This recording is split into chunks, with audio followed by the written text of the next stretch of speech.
You are listening to the Critical Hour on Radio Sputnik. I'm your host, Garland Nixon, with my co-host, Dr. Wilmer Leon. Thank you, Garland. A South African leader reminded a BBC reporter about the international crimes of the U.S. empire in the Middle East when questions about his nation's support of Russia arose. Also, the president of Peru is making it obvious that the U.S. is running the country. Joining us now to discuss this and more, we have Dr. Gerald Horne. Dr. Horne is a professor of history at the University of Houston in Texas. He's an author, a historian, and a researcher. Dr. Horne, welcome back to the Critical Hour. Thank you for inviting me. A condescending BBC reporter demands that South Africa arrest Putin, and the response from the South African official was not quite what he had expected. Dr. Horne, your thoughts? Well, as we all know, birth oftentimes involves pain. And we're in the process of the birthing of a new international situation, which does not happen often. It happens perhaps every 500 years or so. And because of that, we can expect various storms like the one that you're detailing to ensue.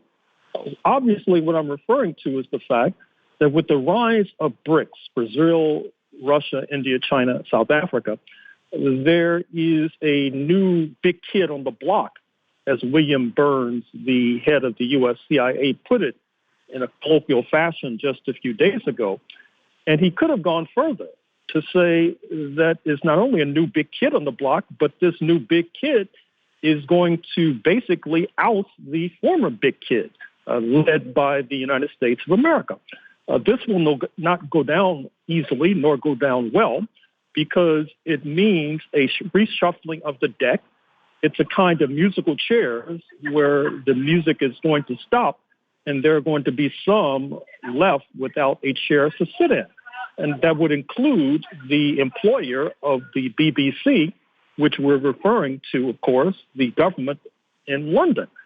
And there is a particular animosity targeted at South Africa because it is perceived as the weakest link in the BRICS. Certainly it has the smallest GDP of the BRICS members. And then there is a fear that since South Africa is a predominantly black country, that this nation will, and its new political orientation, will have impact on the black community of the United States, which is traditionally perceived as a kind of enemy within the gates, as a permanent dissident community. And so it's understandable why there's a lot of animosity targeting the government in South Africa, up to and including the rather ludicrous claim that they invite Mr. Putin to visit and then detain him. But once again, this is reflective of this rapidly changing international order. And I'm afraid to say we can expect other such episodes as a direct result ensuing sooner rather than later. Let me read just one paragraph of this for our leaders, for our listeners to know. In an exclusive interview with BBC, African National Congress Secretary General Fiku Mbulala, in an exclusive, stated that he would want Putin to visit Africa and that the country would welcome him as part of the and parcel of the BRICS. The remarks by the African leader about Putin were made in relation to the Russian president visiting a BRICS conference in South Africa in August. If it was according to the ANC, we would want President Putin to be here even tomorrow, to come to our country. We will welcome him to come here as part of the BRICS. After the BBC journalist who tried to provoke him questioned, you will welcome President Putin right here, a man who has been investigated for war crimes by the international community. To this, Mabula exposed the BBC's hypocrisy. Do you think that a head of state can just be arrested anywhere? You are making a lot of noise about putting a state in working for peace between Ukraine and Russia, and you yourself have failed to resolve the war. Where are the weapons of mass destruction? Former Prime Minister of the United Kingdom, Tony Blair, went to Iraq and claimed there are weapons of mass destruction. Do you see anybody standing against the United Kingdom or Britain? More than millions of people have died in Afghanistan and Iraq, and there are no weapons of mass destruction. Dr. Leon, your thoughts? Well, thank you, because that's very clear. And Dr. Horne, Mbulala is highlighting the hypocrisy. And so how do you think that statement or of highlighting that hypocrisy resonates? And also, here we are in May, and they're telegraphing a play that isn't supposed to happen until August. So are they really serious about this? Or is all of this just really all sizzle and no steak? Well, possibly it could be both. I mean, certainly, to extend the metaphor, it's all hat and no cattle, to coin a phrase. But I think, once again, it reflects this hysteria about the current moment. I mean, the BRICS is on the verge of expanding, accepting new members. Nations are beating down its door. As a matter of fact, I'm about to inquire if there can be individual memberships in the BRICS. I think I'd like to apply to the BRICS, for example, because I like being on a winning team. But I think that the ANC retort is also reflective of the lingering anger in Pretoria about what happened in the north of the continent in 2011, when then President Zuma of South Africa was seemingly on the verge of resolving the Libyan crisis, but rather than acceding to President Zuma and the mandate of African solutions for African problems and to yield to the jurisdiction of the African Union in Ethiopia, the United States under President Obama and NATO basically launched a bombing campaign that led to the assassination of the head of state. And there has been no accountability for this crime against humanity, even though Libya has been converted into a charnel house where the worst excesses of slavery of so-called sub-Saharan Africans has been overtaking the entire nation. And so I understand why the ANC leader was rather furious at the gumption of this two-bit journalist to try to press a sovereign state in Africa as if neocolonialism is still riding high in the saddle as opposed to being on its last legs. Sputnik reports South African Sherpa reveals why Global South is knocking on the BRICS door. That's, I believe, Anil Sukla, who is the ambassador to BRICS. Yes, a Sherpa of the Republic of South Africa, is talking about the reasons that Africa is two things about why they're joining BRICS and also why they want to stay on the sidelines of the Ukraine conflict. They say we don't want to be caught between borders. We want to have a world where we recognize that there are various poles of power and all of them work collectively in creating a better global community. Your thoughts?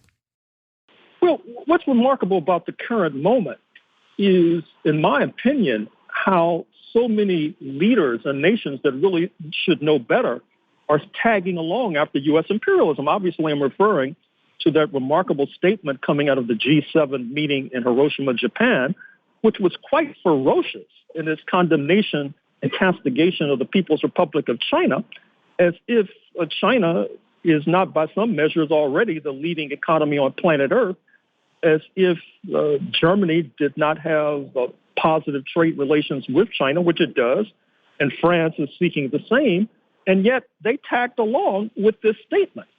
They must have had their fingers crossed when they signed on the dotted line for that statement. But in any case, as the saying goes, the dogs bark, but the caravan moves on. And the caravan of BRICS is definitely moving on, which is one of the reasons why it has so many applications for membership. And that's one of the reasons, of course, why the G7 is sort of an antique. It's sort of an antiquated fossil that should do us all a favor and retreat to the dustbin of history. And Suklal emphasized the desire of developing nations for a, quote, more inclusive and fair world, end quote. In such a world, the size of a nation would not matter because the UN aims to unite all members. Two things. One, they're saying on one hand that the UN isn't doing its job and hasn't done its job, and they're demanding that the UN do its job.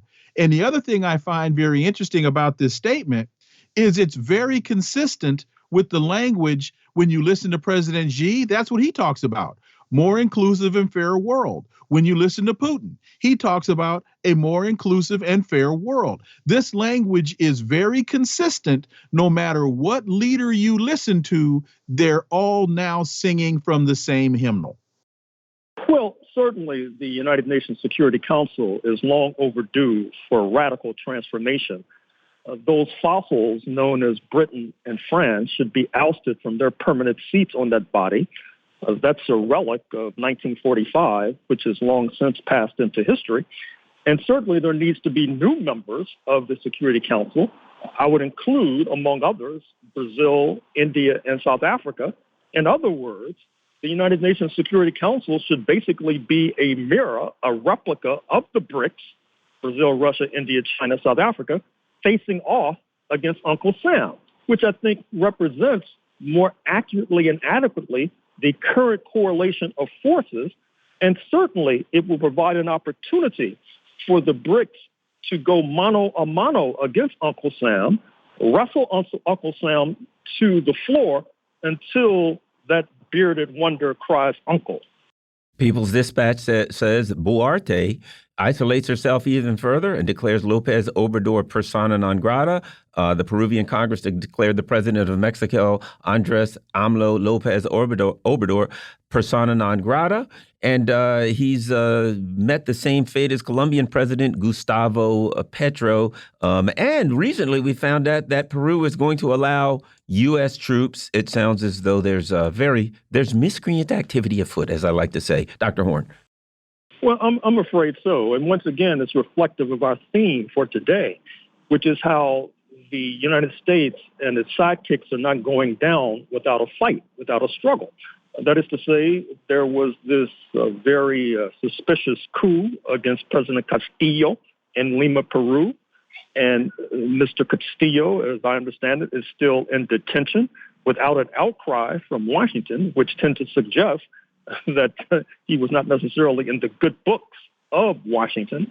Likewise, you see in Ecuador that the U.S.-sponsored leader, Mr. Lasso, is attempting to forestall an impeachment and removal by involving himself in a kind of self-coup.